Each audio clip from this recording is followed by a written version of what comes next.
Hello students, स्वागत है आप सभी का आपके अपने चैनल गॉड क्लासेस पर। तो बच्चों, आज की जो क्लास है अप्लाइड मैथमेटिक्स क्लास 11th के लिए है, जिसमें आज हम करने वाले हैं कंपाउंड इंटरेस्ट एंड एन्युटी का वन शॉट। ठीक है, अब इस पूरे वन शॉट के अंदर हम पूरा बेसिक इसका डिस्कस करेंगे कि क्या कंपाउंड इंटरेस्ट होता है, क्या एन्युटी होती है, किस किस टाइप की एन्युटी होती है, कौन कौन से फार्मूलाज आपको यूज़ करने हैं, वो सारे फार्मूलाज डिस्कस करेंगे। प्लस इसके अलावा कुछ क्वेश्चंस करेंगे ताकि उन फार्मूलों को अप्लाई कैसे करना है ये भी आप अच्छे से समझ पाएँ। ठीक है, तो ज़्यादा वेट ना करते हुए, अच्छा एक चीज़ और बता दूं कि जो वन शॉट जितने भी मैंने अभी तक बनाए हैं वो सारे के सारे आपके पास अवेलेबल हैं। अगर किसी को कोई दिक्कत है तो मैं प्लेलिस्ट का लिंक ऊपर दे रहा हूँ, वहाँ पर जाके आप देख लो। जितने भी प्ले अब तक वन शॉट हमने बनाए हैं 11th क्लास के लिए, वो सारे के सारे आपके पास इस प्लेलिस्ट के अंदर अवेलेबल होंगे।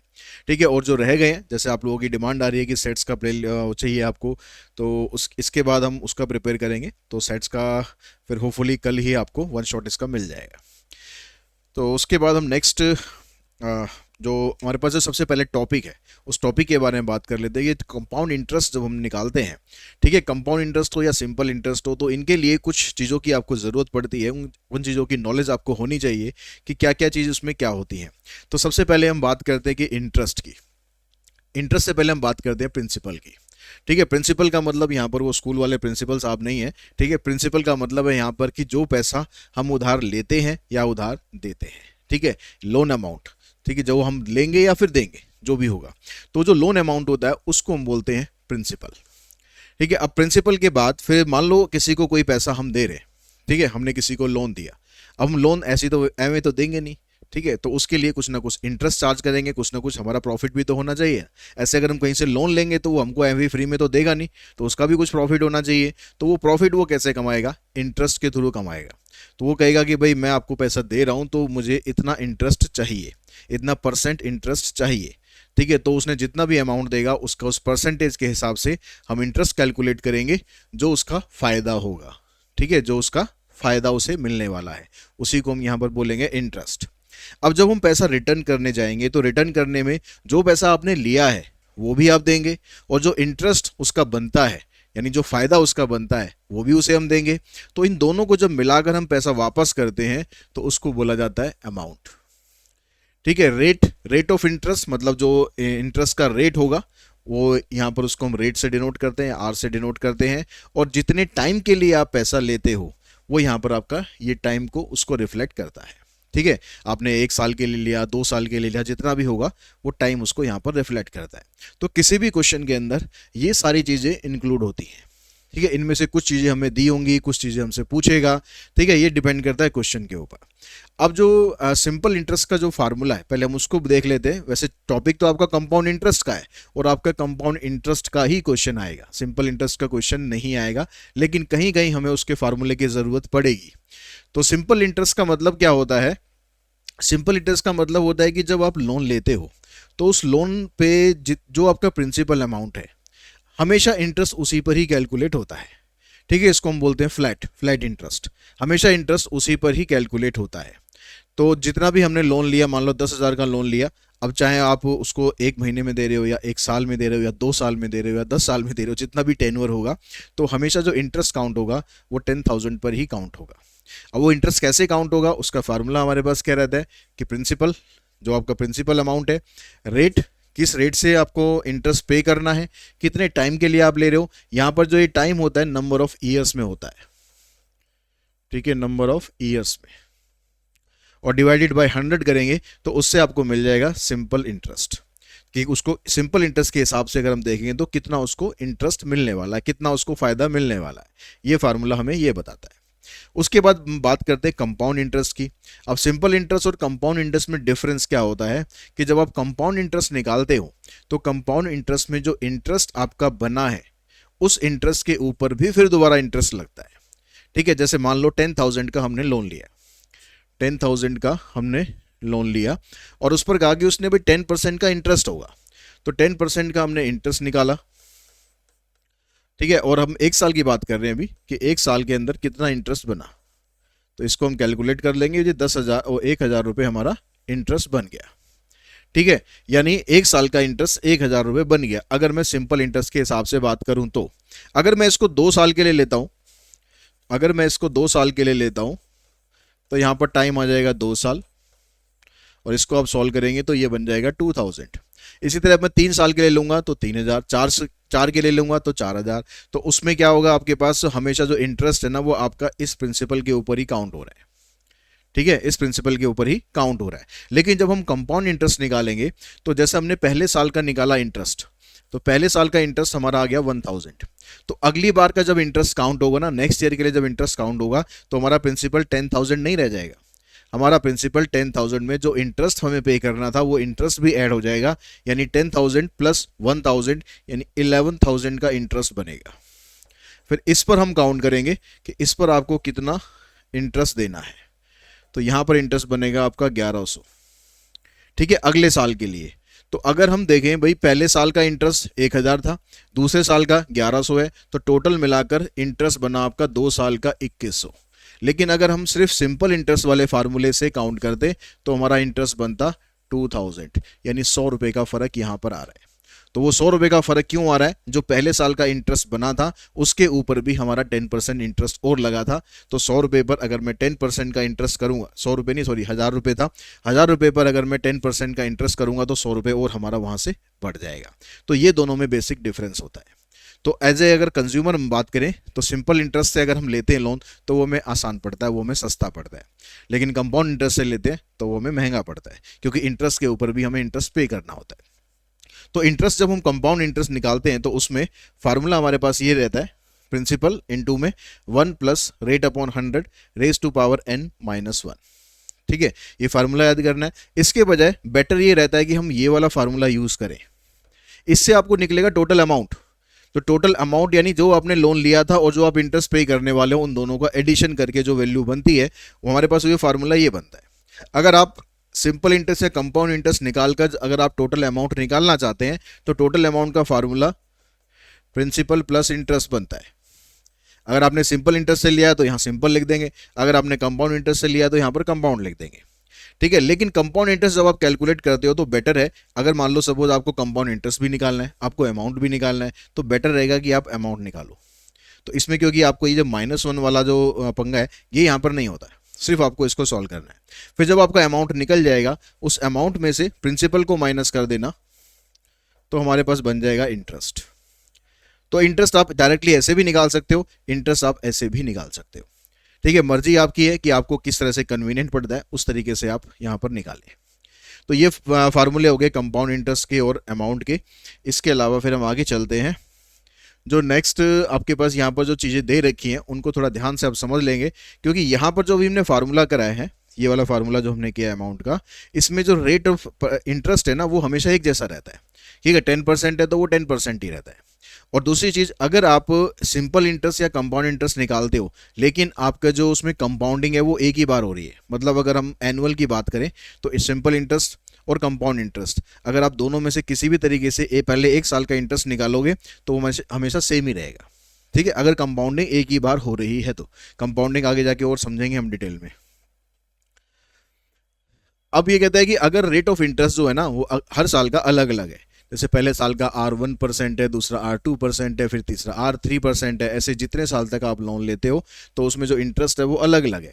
तो ऐसे केसेस में अगर हम अमाउंट निकालें तो फार्मूला हमारा क्या बनता है, principal into 1 plus R1/100, 1 plus R2/100, 1 plus R3/100, 1 plus R4/100, यानी जितने भी R आपको दिए हुए हैं उनको इस तरीके से आप लिखते जाए, उनको सॉल्व कर देंगे। ठीक है, simple interest and CI are equal for the first conversion period. जो अभी मैं आपको बता रहा था कि कंपाउंडिंग अगर एक ही बार हो रही है तो जो फर्स्ट कन्वर्जन पीरियड होता है सेम सम और सेम रेट पर सिंपल इंटरेस्ट और कंपाउंड इंटरेस्ट हमेशा बराबर ही रहते हैं। ठीक है, थर्ड पॉइंट में देखो, इसमें कहता है कि equivalent nominal and effective rate of interest to annual rate of interest with different conversion period are called equivalent if they yield the same compound amount at the end of the year. ये कह रहा है कि मान लो दो आपके पास अलग अलग रिटर्न है। ठीक है, आपने लोन दो अलग अलग जगह से लिया सपोज। ठीक है, एक जगह से हमें कहा कि भाई 10% का इंटरेस्ट देना है और एक जगह से कहा हमें कि भाई 9.8% का इंटरेस्ट देना है। तो देखने में तो लग रहा है कि भाई ये इंटरेस्ट कम है, ये वाला इंटरेस्ट ज़्यादा है।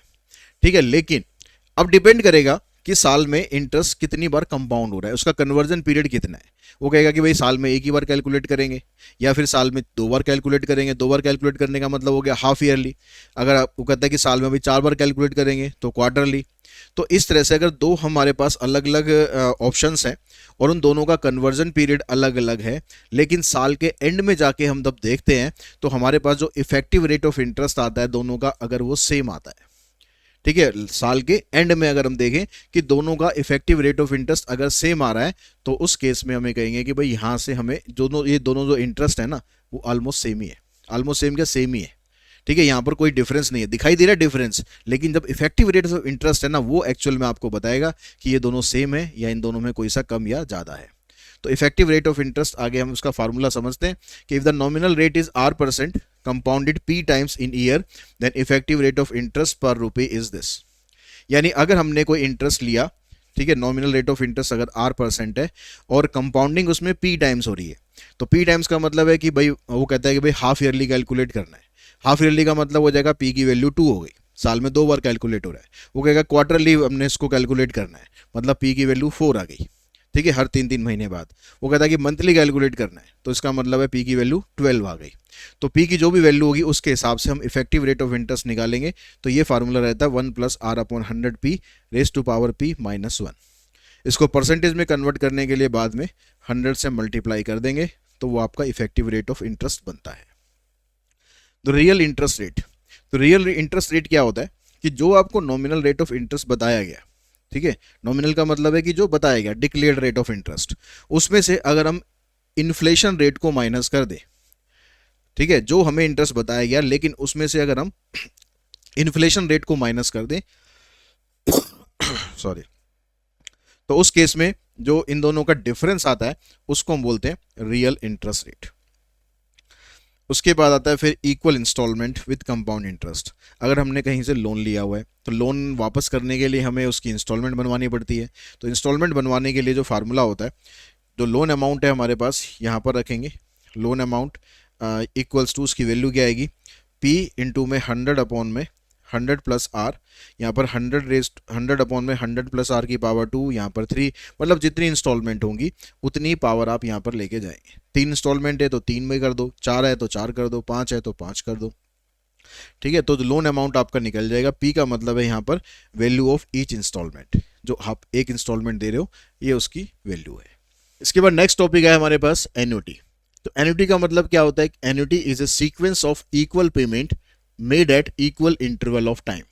जैसे फॉर एग्जांपल कि आपके पेरेंट्स ने कोई पॉलिसी परचेज करी है, ठीक है, कोई LIC पॉलिसी या कोई और पॉलिसी परचेज करी है, तो अब पॉलिसी जब आप परचेज करते हैं तो उसमें एक फिक्स्ड डेट पर वो स्टार्ट होती है और उसके बाद आपको बताया जाता है कि इस तारीख को आपका अगला प्रीमियम जाना है और इतना जाना है। अब वो जो प्रीमियम होता है वो हमेशा एक जैसा रहता है, ऐसा नहीं होता कि एक बार से आपसे 10,000 प्रीमियम ले लिया, अगली बार आपके पास लगा कि हाँ पैसे वैसे ज़्यादा आ गए, अच्छा काम चल रहा है तो प्रीमियम आपसे ज़्यादा ले लिया, अगली बार लगा कि भाई नहीं थोड़ा काम ऐसे चल रहा है, अगली बार प्रीमियम कम ले लिया, ऐसी बार ऐसा तो नहीं होता। तो जितना फिक्स प्रीमियम होता है आपको वही पे करना होता है और एक फिक्स डेट पर ही करना होता है। अगर हम डेट से आगे जाते हैं तो उसके लिए पेनल्टी का प्रोविज़न होता है, ठीक है, LIC वगैरह में। ज़रूरी नहीं कि हर जगह ऐसा होता हो, लेकिन एक फिक्स पेमेंट आपको देनी पड़ती है और फिक्स इंटरवल ऑफ टाइम पर, उसको हम बोलते हैं एन्युटी। अब उसके बाद अगर हम टाइप्स ऑफ एन्युटी की बात करें तो टाइप्स ऑफ एन्युटी को आप 2 अलग अलग तरीके से कैटेगराइज कर सकते हैं। तो पहले हम बात करते हैं यहाँ पर बेसिस ऑफ पेमेंट टर्म। जो पेमेंट टर्म होती है उसके हिसाब से अगर हम कैटेगराइज करें तो पहली जो एन्युटी है उसको हम बोलते हैं एन्युटी सर्टेन। तो एन्युटी सर्टेन क्या होता है, is an annuity whose terms begin and end at a certain fix date. एक फिक्स डेट पर ही स्टार्ट होती है और एक फिक्स डेट पर ही बंद होती है, ठीक है। जैसे हम कोई बैंक में RD वगैरह करते हैं, ठीक है, या पोस्ट ऑफिस में RD करते हैं, तो वो RD हमारी फिक्स होती है, भाई इतने टाइम के लिए आपको करनी है, इतने तारीख को आपने स्टार्ट करी है और इतने तारीख को आपको लास्ट पेमेंट इसकी जमा करनी है। तो इस तरह के जो वो होती हैं इन्वेस्टमेंट स्कीम, उसको हम बोलते हैं annuity certain. Contingent annuity, an annuity is an annuity contingent annuity whose payment continue for an uncertain period of time depending upon the occurrence of an event, the date of which cannot be accurately told in advance. For example, purchase an insurance policy for the marriage of his or her daughter. ठीक है। तो जैसे मान लो शादी के लिए कई बार policy purchase करते हैं पेरेंट्स कि भाई बच्चे की लगभग इस एज पर आएंगे तो शादी होगी, तो उसके लिए हमें पैसा चाहिए होता है, तो उसके लिए वो कुछ कुछ पैसा जमा करते रहते हैं। अब ऐसा तो नहीं है कि भाई उन्होंने सोचा कि भाई कि जब 25 साल का हो जाएगा बच्चा तभी शादी होगी। हो सकता है कि शादी 24 साल में हो जाए, या हो सकता है कि 26 में हो जाए, हो सकता है 30 में हो जाए। तो वहाँ पर वो जो पेमेंट है ना, वो आपको थोड़ा जल्दी भी आप ख़त्म कर सकते हो और थोड़ा लेट भी ख़त्म कर सकते हो। तो वहाँ पर कोई फिक्स नहीं होता कि भाई इतनी तारीख को ही आपको लास्ट पेमेंट इसकी करनी है। परपेचुअल एन्युटी और परपेचुटी।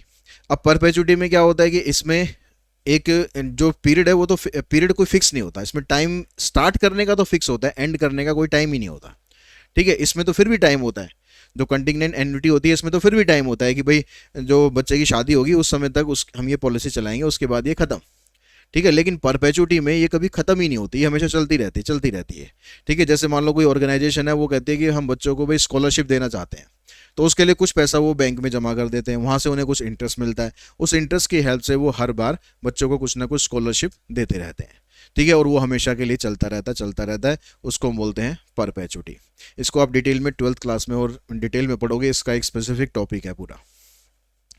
उसके बाद नेक्स्ट आता है हमारे पास classification on the basis of time of payment. जो पेमेंट का टाइम होता है उसके हिसाब से भी हम उसको क्लासीफाई कर सकते हैं। तो पहली हमारे पास परपेचुटी एन्युटी क्या है, रेगुलर एन्युटी। रेगुलर एन्युटी कह सकते हो या फिर आप उसे ऑर्डिनरी एन्युटी भी कह सकते हो। तो a regular annuity is an annuity in which payment are made at the end of each payment period. जब आपका पेमेंट पीरियड खत्म होता है उसके बाद हमें पेमेंट करनी स्टार्ट करते हैं, उसको हम बोलते हैं रेगुलर एन्युटी। जैसे रीपेमेंट ऑफ होम लोन, आपने कोई लोन लिया, तो लोन लेने के बाद ऐसा नहीं होता कि आपसे पहली किस्त वहीं पर ही रखवा लेते हैं। ठीक है, एक पेमेंट पीरियड होता है कि आपने लोन लिया और लोन लेने के अब इतने टाइम बाद आपको पेमेंट करनी स्टार्ट करनी है। ठीक है, यानी जो पेमेंट टर्म होती है उसके खत्म होने के बाद आपको उस लोन की पेमेंट करनी होती है। उसके बाद आता है हमारे पास एन्युटी ड्यू। एन्युटी ड्यू का मतलब होता है कि बस पेमेंट जो होती है ना उसमें बिगिनिंग में होती है। एन्युटी ड्यू के अंदर पेमेंट जो है वो बिगिनिंग में होती है, जो पेमेंट पीरियड होता है उसके बिगिनिंग में होती है। जैसे आप पॉलिसी परचेज करते हो तो पॉलिसी तभी आपकी स्टार्ट होगी जब आप पेमेंट कर दोगे। वो ऐसा नहीं कहता कि भाई 1 साल बाद आपका प्रीमियम आना है तो तब आप पेमेंट करना, अभी हम आपकी पॉलिसी स्टार्ट कर देते हैं, ऐसा नहीं होता है।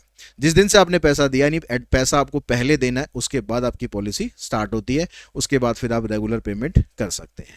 ये होता है एन्युटी ड्यू। ठीक है, इसके अलावा एक और होती है हमारे पास एन्युटी डेफर्ड या डेफर्ड एन्युटी कह सकते हो आप। इसमें यहाँ पर लग रहा है मिस हो गया है, चलो कोई बात नहीं, यहाँ पर मिस हो गया था। चलो, डेफर्ड एन्युटी का मतलब होता है कि जैसे आपने लोन लिया कोई, और लोन लेने के बाद आपको कुछ टाइम दिया जाता है, उसके बाद फिर आपको पेमेंट करनी स्टार्ट होती है। जैसे अब लेते हैं अगर एजुकेशन लोन, तो एजुकेशन लोन जब स्टूडेंट लेता है तो ये नहीं है कि भाई एजुकेशन लोन लेते ही आपको कह दिया जाता है कि भाई अगली बार से आप 1 महीने बाद से आपकी जो पेमेंट है वो स्टार्ट हो जाएगी। ठीक है, वहाँ पर आपको टाइम दिया जाता है, थोड़ा टाइम दिया जाता है कि आप एजुकेशन लो, एजुकेशन लेने के बाद कि आपको 4-5 साल इस तरह से दिए जाते हैं, उसके बाद फिर आपकी जो पेमेंट है वो स्टार्ट होती है, उसको बोलते हैं डेफर्ड एन्युटी।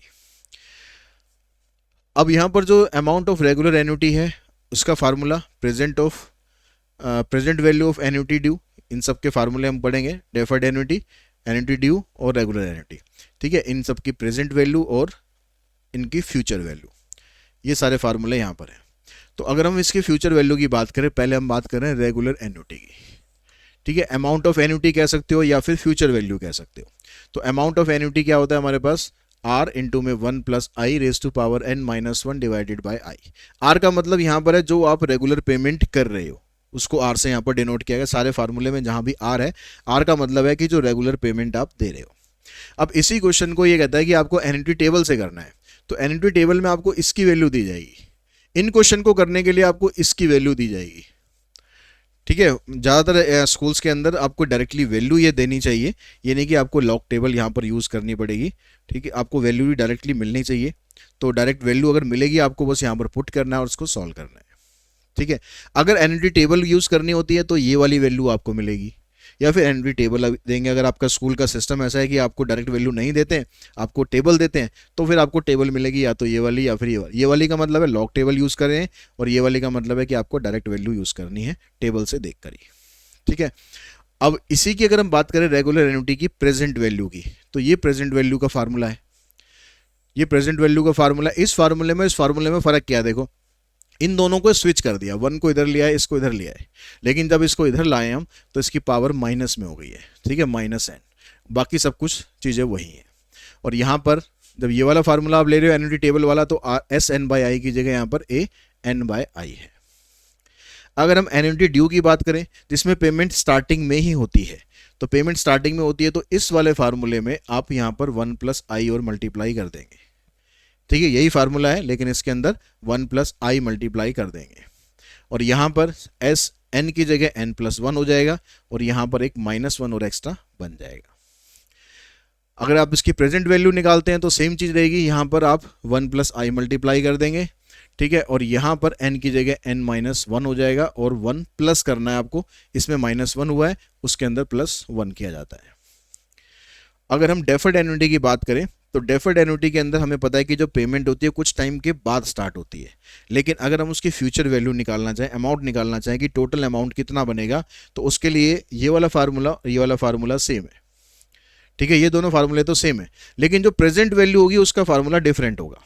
तो प्रेजेंट वैल्यू में क्या होगा, यहाँ पर वन प्लस आई की पावर माइनस एम यहाँ पर आ जाएगी, यानी जितने टाइम को, जितना समय का आपको पीरियड दिया गया, ठीक है, कि आपको बोला गया भाई 5 साल बाद आपको देना है या 4 साल बाद आपको देना है, तो उसमें से यहाँ पर जैसे कह रहा है कि payment at the end of M plus one interval, यानी m प्लस वन इंटरवल के एंड में आपको पेमेंट देनी है, तो जो भी आपको m की वैल्यू दी जाएगी वो यहाँ पर पावर में आ जाएगी, बाकी ये वाली चीज़ यही रहेगी, बस यहाँ पर ये मल्टीप्लाई करना है वन प्लस आई की पावर माइनस एम। और अगर एन्युटी टेबल यूज़ करनी है तो यहाँ पर A M plus N by I minus A M by I. तो ये सारे फार्मूलाज हैं इस पूरे चैप्टर के अंदर, तो ये सारे फार्मूलाज आपको अच्छे से याद होने चाहिए, तभी इसके क्वेश्चन आप कर पाएंगे। और बहुत इंपॉर्टेंट टॉपिक है, बहुत इंपॉर्टेंट टॉपिक है, क्योंकि फाइनेंशियल मैथमेटिक्स पूरा 15 मार्क्स का है, उसमें से ये वाला टॉपिक आएगा आपका, और इसके अलावा इनकम टैक्स और बिल वाला जो टॉपिक है यूटिलिटी बिल्स। तो यूटिलिटी बिल्स या इनकम टैक्स में से बात करें तो उसमें से एक एक क्वेश्चन ही बनेगा, उससे ज़्यादा क्वेश्चन नहीं होंगे, बाकी के क्वेश्चन इसी टॉपिक में से ही आने हैं। अब इनके क्वेश्चंस हम कुछ कर लेते हैं। तो सबसे पहले अगर हम बात करें कि यहाँ पर कहता है कि how much will ₹25,000 amount to in 2 years at compound interest if the rate for the successive year are 4% and 5% per year. पहले साल का इंटरेस्ट 4% है, अगले साल का इंटरेस्ट 5% है। तो इसमें जो अगर आपको अमाउंट निकालना है, ठीक है, अगर इसमें आपको अमाउंट निकालना है तो फार्मूला हमारा क्या रहेगा, amount equals to P into one plus R1 upon 100 1 plus R2 upon 100। दो ही बार आ रहा है अलग अलग तो 2 बार लिखेंगे, 3 बार होगा तो 3 बार लिखेंगे। अब प्रिंसिपल अमाउंट आपके पास कितना है 25,000। पहली आ रहा है हमारे पास 4%, दूसरी आ रहा है हमारे पास 5%। इसको सॉल्व कर देते हैं, 25 प्लस 1 26,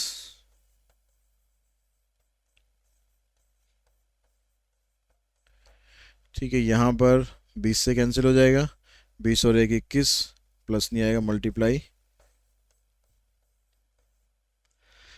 अब इसको सॉल्व करो, देखो 25 से ये पूरा कैंसिल हो जाएगा 1 पर, 20 से ये कैंसिल हो जाएगा 50 पर। अब 50 को इसको और इसको इन तीनों को मल्टीप्लाई करना है आपको, तो 5 से अगर हम 26 को करेंगे तो 5 6 जा 30, 5 2 जा 10, 10 और 3 13, ठीक है, एक जीरो हमारे पास ये आ गई। इसको इंटू करना है हमें 21 से, तो 13 1 जा 13, 13 2 जा 26, 26 और 1 27, उसके बाद 2 जीरो लगा दो, तो अमाउंट आपका बनेगा 27,000 रुपीज़ एंड 300। तो नेक्स्ट क्वेश्चन हमारे पास में कहता था compound interest on a sum of money for 2 year is ₹410। ये कह रहा है जो कंपाउंड इंटरेस्ट है 2 साल के लिए ये तो है 410, और जो सिंपल इंटरेस्ट है 2 साल के लिए ये है 400। तो कहता है find the sum and the rate of interest. तो अगर हम यहाँ से कंपाउंड इंटरेस्ट का फार्मूला यूज़ करते हैं, P इंटू में 1 प्लस R अपॉन 100 की पावर 2 माइनस 1, ये CI हो गया हमारे पास, ये बन गया 410, और SI हो गया आपके पास P इंटू में r इंटू में t divided by 100 equals to 400। तो यहाँ से आप इसको कैंसिल कर लो, 50 ये इधर चला जाएगा, तो ये पी आर की वैल्यू हो जाएगी आपके पास 20,000। ठीक है, तो अब यहाँ पर ये इक्वेशन है और ये इक्वेशन है, इन दोनों को सॉल्व करके आपको पी और आर की वैल्यू फाइंड करनी है। तो हम इन दोनों को आपस में डिवाइड कर लेते हैं। तो यहाँ पर अगर हम p लिख रहे हैं ऊपर, p 1 प्लस आर अपॉन 100 की पावर 2 माइनस 1, यहाँ से जो लेफ्ट हैंड साइड है उसमें आपके पास है पी आर, इधर से 410, इधर से 20,000। ठीक है, यहाँ से p कैंसिल हो जाएगा और इसको आप इससे कैंसिल करो, इस r को आप इधर ले जाओ, तो 1 प्लस आर अपॉन 100 की power 2 minus 1 equals to 41 upon में 2000। अभी जो -1 है ये r इधर आ जाएगा, इस -1 को आप शिफ्ट कर दो उधर, और यहाँ पर आप फार्मूला यूज़ करो, a का स्क्वायर प्लस में b का स्क्वायर करेंगे तो हमारे पास ये आ गया, और 2ab करेंगे तो 2 इंटू में r डिवाइडेड बाय 100। ये जो -1 है, चलो इसको यहीं पर ही रहने देते हैं, कट ही जाएगा ये, या वहाँ भी ले जाना चाहो एक ही बात है वो, तो इधर इससे कैंसिल हो जाएगा। अब उसके बाद इस 2r अपॉन 100 को ले जाते हैं हम उस साइड में, तो ये बनेगा आपके पास r स्क्वायर अपॉन में 10,000 इक्वल्स टू 41 अपॉन में 2000 r माइनस 2r बाय 100। तो यहाँ से हम ऊपर से देखो r कॉमन निकाल देते हैं, नीचे से 100 कॉमन निकाल देते हैं, तो यहाँ रह जाएगा r अपॉन 100, यहाँ आ जाएगा 41 अपॉन में 20 माइनस यहाँ रह जाएगा खाली 2। इसका एलसीएम लेते हैं, एलसीएम 20 आ गया, 41 माइनस 22 जा 40, तो r अपॉन 100 की वैल्यू आ गई आपके पास 1 अपॉन 20 से हम इसको कैंसिल कर दें तो r की वैल्यू आ गई 5%। अब जो रेट ऑफ इंटरेस्ट आपने निकाला है 5%, उसको आप यहाँ पर पुट कर देंगे, तो p इंटू में 5 इक्वल्स टू में 20,000, 5 से आप इसको काट दो तो प्रिंसिपल अमाउंट आ जाएगा आपके पास ₹4,000। ठीक है, तो इस तरह से आप 2 साल हो, 3 साल हो, कितने भी साल का हो, इस तरह से आप इजीली इसको निकाल सकते हैं। उसके बाद जो नेक्स्ट क्वेश्चन है उसमें कहता है कि on a certain some of money the difference between the compound interest for a year payable half yearly and the simple interest for a year is ₹180। ये कह रहा है कि कुछ स्पेसिफिक हमारे पास प्रिंसिपल है, उसका अगर हम हाफ ईयरली काउंट करके इंटरेस्ट निकालते हैं या फिर ईयरली काउंट करके इंटरेस्ट निकालते हैं, तो जो डिफरेंस आ रहा है वो आ रहा है हमारे पास 180। Find the sum lent out if the rate of interest is both the cases is 10%। Rate of interest दोनों का सेम है, लेकिन कंपाउंडिंग एक में हाफ ईयरली हो रही है, एक में ईयरली हो रही है, इसलिए डिफरेंस आ रहा है। तो अगर हम हाफ ईयरली की बात करते हैं, फॉर हाफ ईयरली जो रेट ऑफ इंटरेस्ट है वो 10% तो पर एनम है ना, लेकिन हाफ ईयरली करेंगे तो ये हाफ हो जाएगा। ठीक है, 5% हो जाएगा। और जो टाइम है यहाँ पर, टाइम 1 साल का टाइम है, 1 साल का टाइम है, तो एन हो जाएगा हमारे पास यहाँ पर 1 इंटू में 2, क्योंकि हाफ ईयरली में जब हम करेंगे तो टाइम को मल्टीप्लाई कर देते हैं, रेट को हाफ कर देते हैं। तो इसके हिसाब से अगर हमने इंटरेस्ट निकाला, ठीक है, इंटरेस्ट का फार्मूला क्या हो गया, प्रिंसिपल इंटू में 1 प्लस रेट अपॉन 100 की पावर 2 माइनस 1, ये आ गया हमारे पास जो हाफ ईयरली हमने इंटरेस्ट काउंट करा।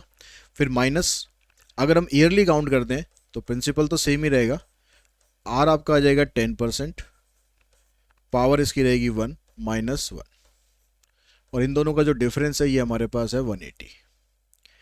ठीक है, अब यहाँ पर अगर हम इसमें से p पूरे में से कॉमन निकाल देते हैं तो आपके पास यहाँ पर आ गया, आपके यहाँ से आ गया आपके पास, देखो ये आ जाएगा 20 प्लस 1 यानी 21 अपॉन में इसको हटा देते हैं यहाँ से, इसको सॉल्व करके बन गया 21 अपॉन में 20 और इसका स्क्वायर। ठीक है, माइनस 1, यहाँ से ये माइनस का साइन है, ये लगाते हैं, p तो हमने बाहर निकाल दिया, इसको सॉल्व करते हैं तो 10 प्लस में 1 यानी 11 अपॉन 10, ठीक है, माइनस 1 इक्वल्स टू 180। अब इसको आप सिंप्लीफाई करेंगे तो 21 का स्क्वायर आ गया 441 अपॉन में 400 -1 -11 अपॉन 10 +1। इससे ये कैंसिल हो जाएगा। इन दोनों का एलसीएम लेते हैं, 400 एलसीएम आ गया, इधर रहेगा 441, इसको हम 10 से डिवाइड करेंगे तो 40 आएगा, 40 को इससे मल्टीप्लाई करेंगे तो ये आ जाएगा 440। तो 1 अपॉन में 400 इक्वल्स टू 180, इसको यहाँ मल्टीप्लाई करो तो P आ जाएगा आपका 18 4 होता है 72,000, यानी जो प्रिंसिपल अमाउंट है वो आ जाएगा हमारे पास 72,000। बस यही पूछा गया, find the sum lent out.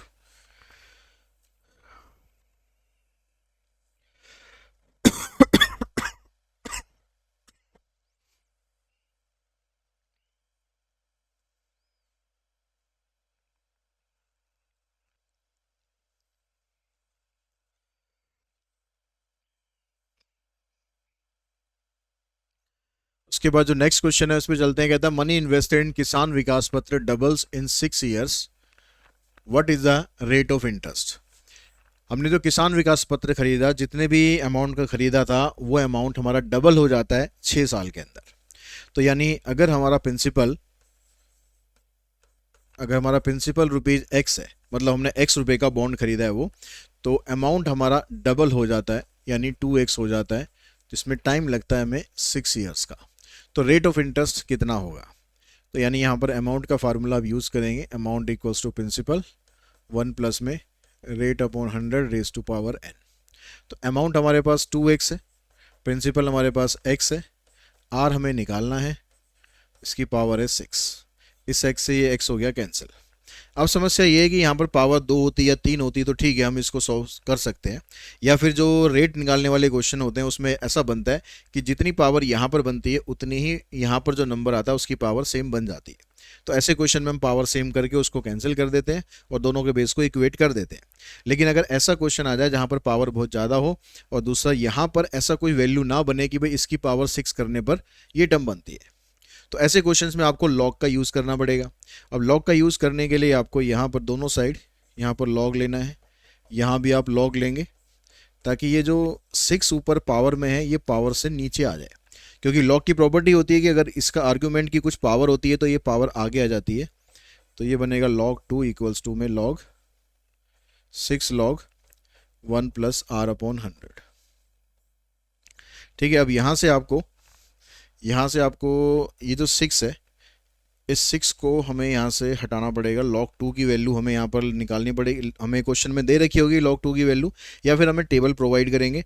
तो log 2 की वैल्यू अगर मैं यहाँ से निकालूँ तो ये आपको मिलती है 0.3010, 0.3010, और ये जो 6 है ये इधर आ जाएगा आपके पास डिवाइड में, इधर आ गया आपके पास log 1 प्लस r अपॉन 100।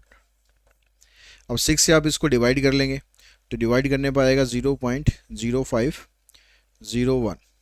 ठीक है, इसको डेसिमल में 4 प्लेस तक ही आप रखना, उसके बाद आगे करने की ज़रूरत नहीं है। एक वैल्यू आप निकाल के आगे देख लेंगे, अगर वैल्यू हमारी 5 से बड़ी आती है तो उसको राउंड ऑफ कर देंगे। जैसे यहाँ पर 6 1 6 करा तो आएगा यहाँ पर 4 बचेगा, 4 का 40 बनेगा, यानी 6 5 35। तो 5 से ज़्यादा आ रही है तो मतलब यहाँ पर इसको राउंड ऑफ कर देंगे, क्योंकि लॉग में जब आपको वैल्यू चाहिए होती है तो डेसिमल के बाद आपको 4 प्लेस ही यूज़ करने होते हैं, इसलिए राउंड ऑफ करके आप इसको 4 प्लेस में कर दें।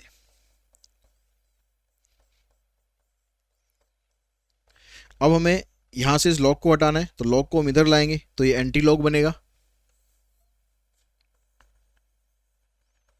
तो antilog of 0.0502 equals to 1 plus r upon 100। अब इसका एंटी लॉग निकालेंगे हम टेबल से, अगर वैल्यू दे रखी है तो डायरेक्ट पुट कर देंगे। लॉग टेबल देखनी आपको आनी चाहिए, नहीं आती है तो लॉग और एंटी लॉग वाला जो वीडियो मैंने करा रखा है आपको टेबल कैसे देखते हैं उसको आप ध्यान से देख लें, या फिर आप वन शॉट देखें इंडिसीजन लॉगरिथम का, ठीक है, उसके अंदर भी आपको बताया हुआ है।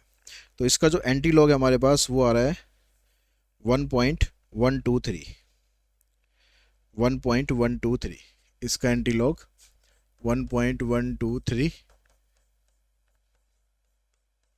इस 1 को यहाँ लाके माइनस करेंगे तो 0.123 हो जाएगा।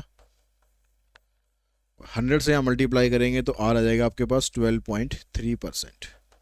तो इतना अगर आपके पास आर है तो हमारा पैसा जो है 6 साल के अंदर डबल हो जाएगा। इसके बाद अब आता है नेक्स्ट क्वेश्चन में, car can be purchase at a down payment of rupees 3 lakh, at a down payment of rupees, a car can be purchase at 3 lakh or at a down payment of rupees 1 lakh and 5 equal annual installment. If the rate of interest of car finance company is 20%, find the amount of annual installment. ये कहता है कि car को खरीदने के लिए या तो आपको 3 लाख रुपए इन्वेस्ट करने पड़ेंगे, ठीक है, या फिर आप ये कर सकते हो कि आप 1 लाख डाउन पेमेंट दे दो और बाकी का आप इंस्टॉलमेंट में पे कर दो। यानी इंस्टॉलमेंट में अगर हम पे करना है तो जो लोन अमाउंट है हमारा वो कितना बनेगा, लोन अमाउंट बनेगा हमारा 3 लाख की कार है, उसमें से हम 1 लाख रुपए डाउन पेमेंट दे रहे हैं, यानी स्टार्टिंग में 1 लाख दे दिया तो बाकी बच गए हमारे पास 2 लाख। ठीक है, ये 2 लाख का हमने लोन लिया और लोन लेके हमने इक्वल इंस्टॉलमेंट में पे कर दिया।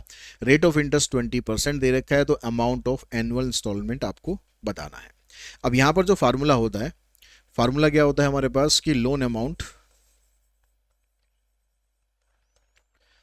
अमाउंट इक्वल्स टू प्रिंसिपल, और ऊपर यहाँ पर होता है 100 अपॉन में 100 प्लस आर, फिर 100 अपॉन में 100 प्लस आर की पावर 2।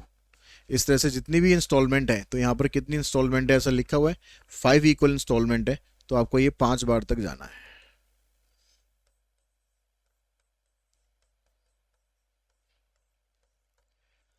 ठीक है, इसको आपको 5 बार तक लेके जाना है, तो ये आपका फार्मूला बनता है।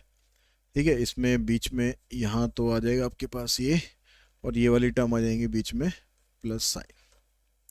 अब आपको इसको सिंप्लीफाई करना है, तो लोन अमाउंट कितना है हमारा 2 लाख है, ये पी आ गया आपके पास। आर हमारे पास कितना है, आर है 20, तो 100 में 20 ऐड करेंगे तो 120 आ जाएगा।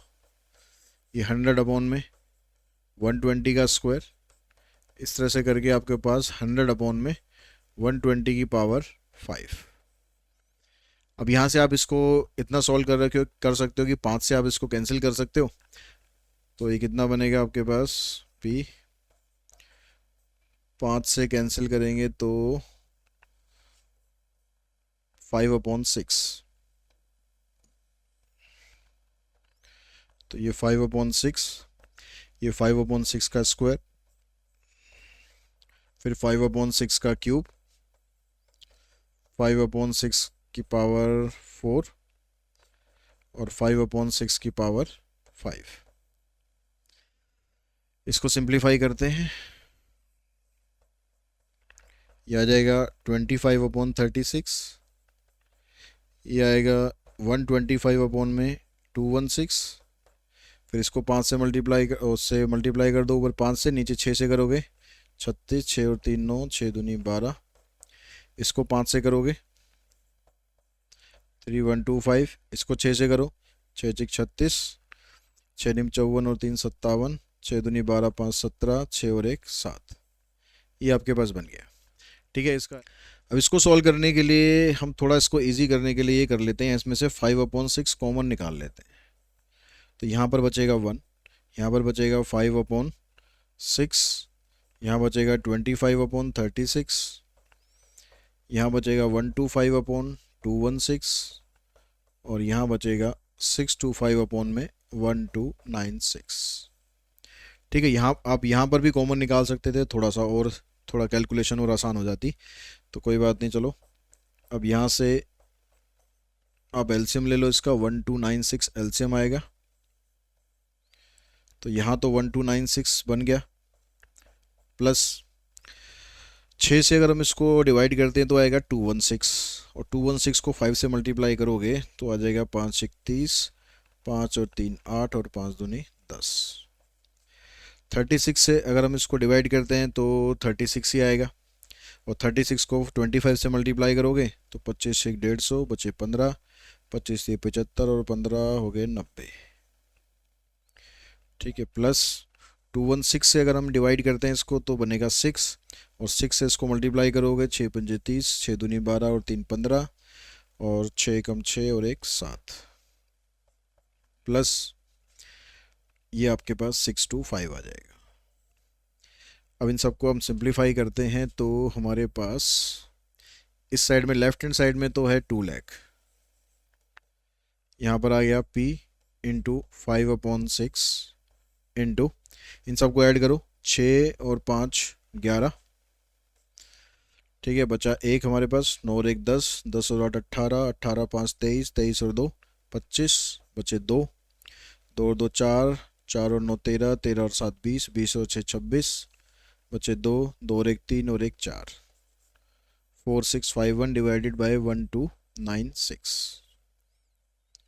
इस 5 से इसको कैंसिल कर देते हैं तो ये 4 पे कटेगा, उसके बाद 1 2 3 4 जीरो हमारे पास ये आ जाएंगी, तो ये बन गया ऊपर से 40,000, ठीक है, इंटू में 6 इंटू में 1296 डिवाइडेड बाय 4651, ये आपके पास वैल्यू बनेगी P की।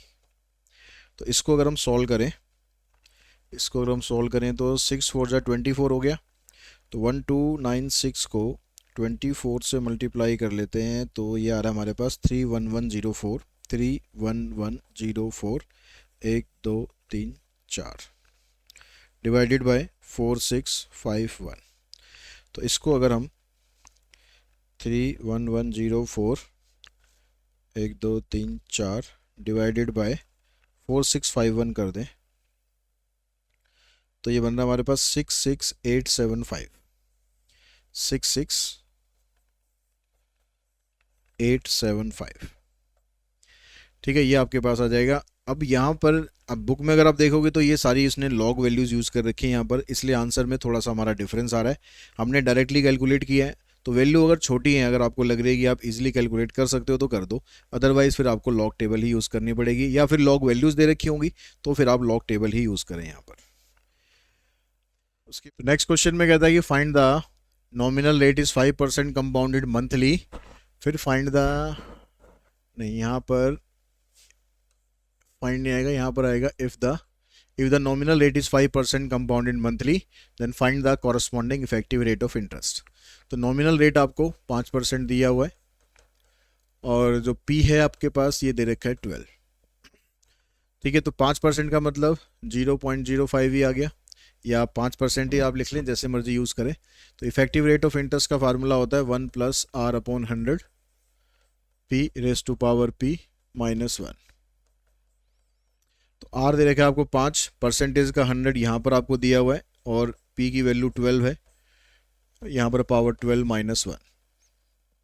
तो इसको अगर आप सॉल्व करोगे ना, अगर वैल्यूज़ आपको दे रखी हैं तो आपको सॉल्व करने की कोई ज़रूरत ही नहीं है, तो डेसिमल के बाद जो वैल्यू है यही वैल्यू इसको सॉल्व करने पर आएगी 0.004167।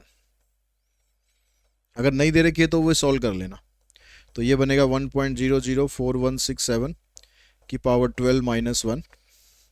इसकी जो वैल्यू है वो आपको दे रखी है 1.05116, इसमें से माइनस करोगे तो 0.05116, और इसको परसेंटेज में लिखेंगे तो आ जाएगा 5.116, यानी 5.12%, ठीक है, ये आपका आंसर बन जाएगा।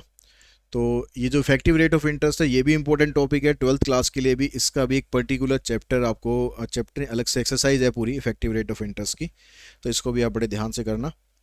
उसके बाद जो क्वेश्चन हम लेते हैं, फिर एन्युटी के क्वेश्चन स्टार्ट करते हैं। जो एन्युटी के क्वेश्चन हैं इसमें देखिए सबसे पहला क्वेश्चन है, उसमें कहता है कि एक bank pays 8% interest per annum compounded half yearly, what equal amount should be deposit at the end of each half year for 1.5 year, the end of ₹2000 as to get an amount 18 month.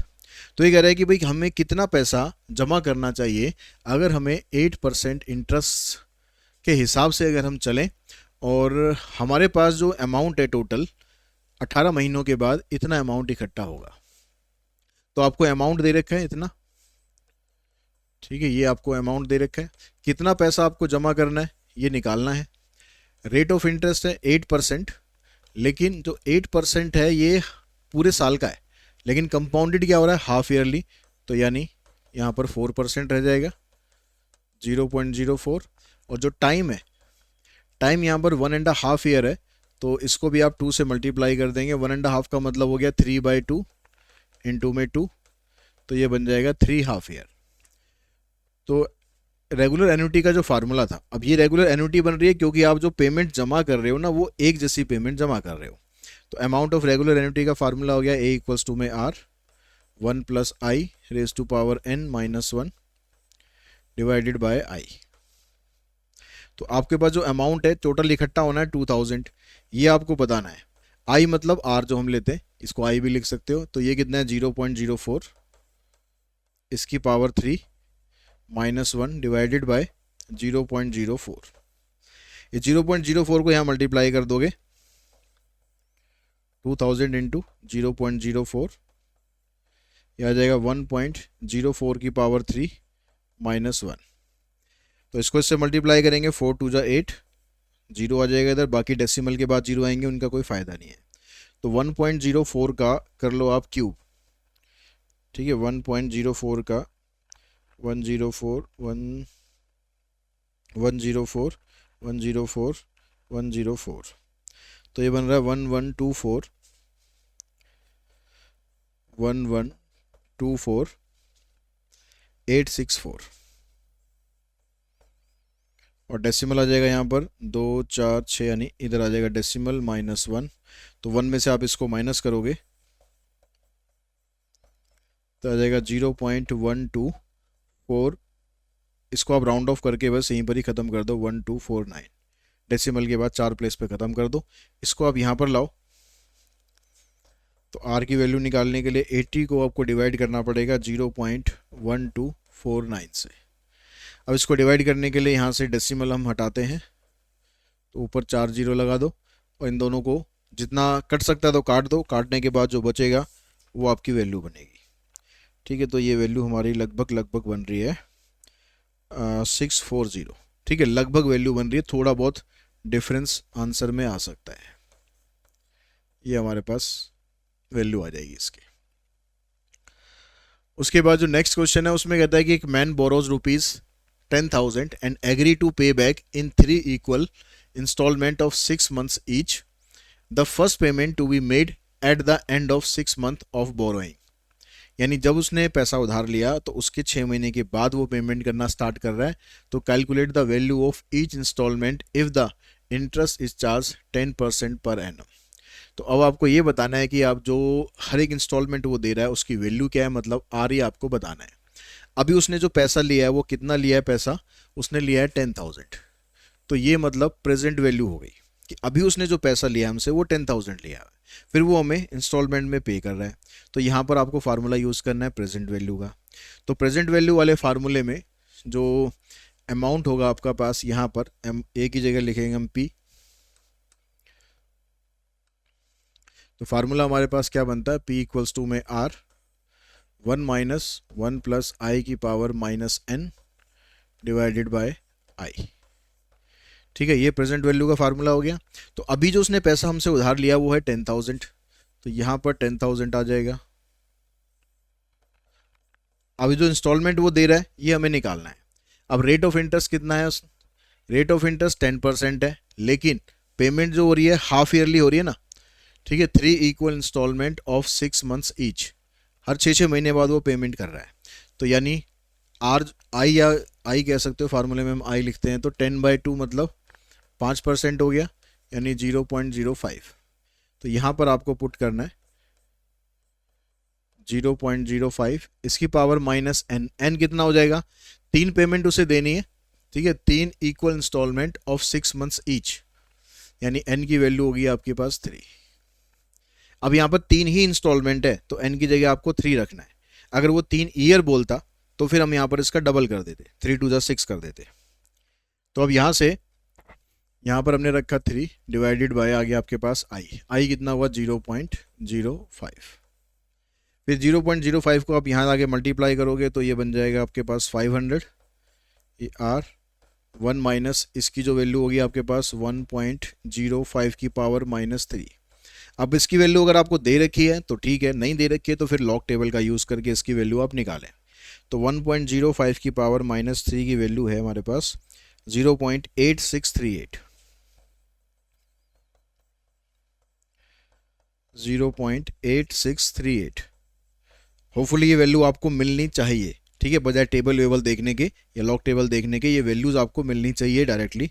1 में से आप इसको minus करो, 10 - 8 2, 9 - 3 9 - 6 9 - 8, इसको इधर लाएंगे तो 0.1362। यहाँ डेसिमल आप हटा दो, ऊपर यहाँ पर 10,000 और आ जाएगा। इसको आप सॉल्व करेंगे, आप डिवाइड करेंगे तो ये वैल्यू आपकी बन रही है 3671.07। तो ये इंस्टॉलमेंट आपको वापस मिलेंगी।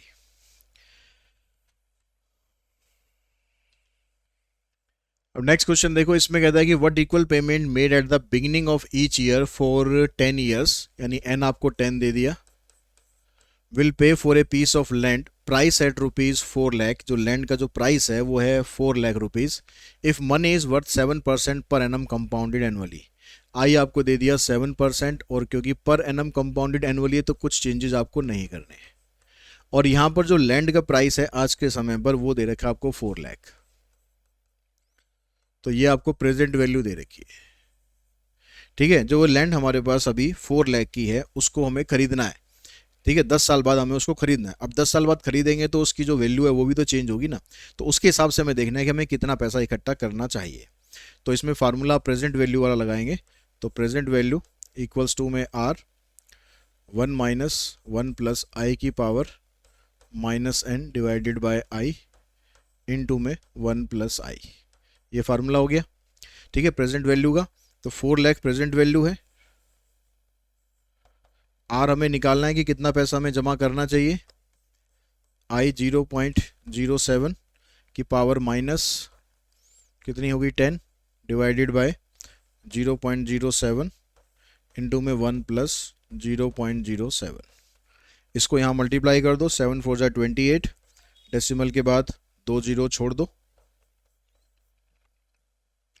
आर 1 - 1.07 की पावर -10 इंटू में 1.07। अब यहाँ पर डिपेंड करता है कि आपको 1.07 की पावर -10 की वैल्यू दे रखी है या -9 की वैल्यू दे रखी है। अगर -9 की वैल्यू दी होगी तो आप पहले इस ब्रैकेट को इससे मल्टीप्लाई कर लेना, ठीक है। यहाँ पर अगर हम देखें तो बुक में आपको लॉग वैल्यूज़ निकाल रखी है -10 के हिसाब से। तो अब होपफुली आपको आपके स्कूल टीचर से ज़रूर कंसल्ट कर लेना आपको कि इन वैल्यूज़ को कैसे आपको सॉल्व करना है। आपको लॉग टेबल मिलेंगी या फिर आपको डायरेक्टली वैल्यू मिलेगी, दो में से एक काम तो होगा ही होगा। तो जो लॉग वैल्यू इसकी है वो है 0.5082,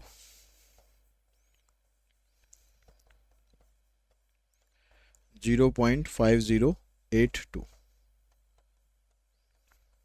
इसमें से इसको माइनस करोगे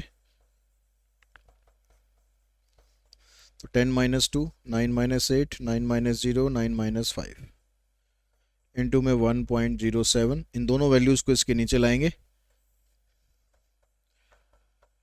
28,000 डिवाइडेड बाय 1.07 इंटू 0.4918। तो इसको सॉल्व करके आपके पास जो वैल्यू बन रही है ये है 53209, 53209.07, ये आपका आंसर बनता है। उसके बाद जो नेक्स्ट देखिए, नेक्स्ट क्वेश्चन में कहता है कि Veena is allotted a LIG flat for which she has to make an immediate payment of ₹3 lakh. Sheela को एक LIG फ्लैट अलॉट हुआ और उसके लिए उसको इमीडिएट पेमेंट करनी है 3 लाख की, यानी ये तो होगी आपके पास डाउन पेमेंट, कि 3 लाख की इसने डाउन पेमेंट कर दी। और बाकी का उसने क्या करा कि 12 सेमी एनुअल इंस्टॉलमेंट पे करी उसने 10,000 की, 12 इंस्टॉलमेंट पे करी सेमी एनुअल। अब इसने ऑलरेडी यहाँ पर आपको सेमी एनुअल पेमेंट ही दिया हुआ है, तो यानी एन हमारे पास 12 है, यानी 12 पेमेंट करी उसने, हर 6 महीने के हिसाब से उसने 12 पेमेंट करी। और पेमेंट कितनी करी, ये हो गया आर हमारे पास, पेमेंट करी उसने 10,000 की। The first being paid eight the end of 4 year, जो पहली पेमेंट है वो eight the end of 4 year, यानी जो चौथा साल खत्म होगा उस पर उसकी पेमेंट होगी। अब चौथा साल खत्म होने का मतलब है कि जो डेफर्ड एन्युटी होगी, तो डेफर्ड एन्युटी का मतलब क्या हो गया कि पेमेंट एम की जो वैल्यू होती है जब आप जिस पेमेंट पीरियड के एंड में आप पेमेंट करते हो उससे आपकी एम की वैल्यू निकलती है।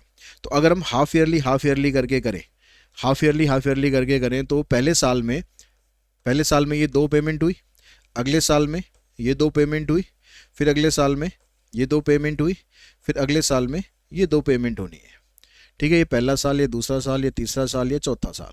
तो इसने कहा कि payment made at the end of 4 year, तो at the end of 4 year, ठीक है, यानी यहाँ पर पेमेंट करनी है, यहाँ पर पेमेंट करनी है। तो उसको डेफर्ड एन्युटी कितनी मिली, मतलब कितना रिलैक्सेशन मिला, कितनी ईएमआई का रिलैक्सेशन मिल गया, तो उसको 7 ईएमआई का रिलैक्सेशन मिल गया। तो यानी एम की वैल्यू हो जाएगी आपके पास 7। अब कह रहा है कि find the cash price of the flat. अब फ्लैट का कैश प्राइस निकालना है। If money is worth 16% per annum, आई आपको दे दिया उसने 16% पर एनम है ये, लेकिन कंपाउंडेड सेमी एनुअली हो रहा है तो इसको 2 से डिवाइड करेंगे, यानी 0.08। तो अब आप यहाँ से पहले तो ये निकाल लो कि आज के टाइम में जो प्रेजेंट वैल्यू है उसकी वो फ्लैट की कितनी है। ये निकालने के लिए ये जो लोन हम पे कर रहे हैं इसकी प्रेजेंट वैल्यू निकालते हैं। अब इसकी जो प्रेजेंट वैल्यू होगी उसी के अंदर हमने जो डाउन पेमेंट दी थी उसको हम ऐड कर देंगे। अब प्रेजेंट वैल्यू इसमें ये बोल रहा है कि आपको एन्युटी टेबल का यूज़ करना है। तो एन्युटी टेबल में जो प्रेजेंट वैल्यू का फार्मूला होता है P इक्वल्स टू में R A M plus N by I minus A M by I, ये फार्मूला रहता है। ठीक है, अब यहाँ पर जो P है वो तो हमें निकालना है 10,000, M प्लस एन, M 7 है, N कितना है 12 है, तो यहाँ पर आ जाएगा I कितना है 0.08, यहाँ पर आ जाएगा 7 बाय 0.08। यानी एन्युटी टेबल में जो प्रेजेंट वैल्यू वाली टेबल है उसमें अगर आप जाके देखेंगे 19 के सामने 8% इंटरेस्ट पर तो जो वैल्यू आपको मिलेगी वो वैल्यू यहाँ पर हमें लिखनी है। तो ये वैल्यू है 9.6036,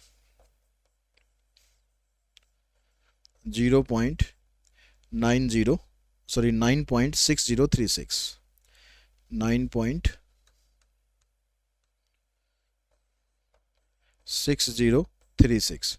और यहाँ पर 7 ईयर वाले कॉलम में 8% के सामने आप जाके वैल्यू देखेंगे तो ये वैल्यू है हमारे पास 5.2064। माइनस करो, 6 में से 4 2, 13 में से 6 7, यहाँ 9, 5 में से 2 गए 3 और 9 में से 5 गए 4। इसको इससे मल्टीप्लाई कर दोगे आ जाएगा 43972। ठीक है, 43,972।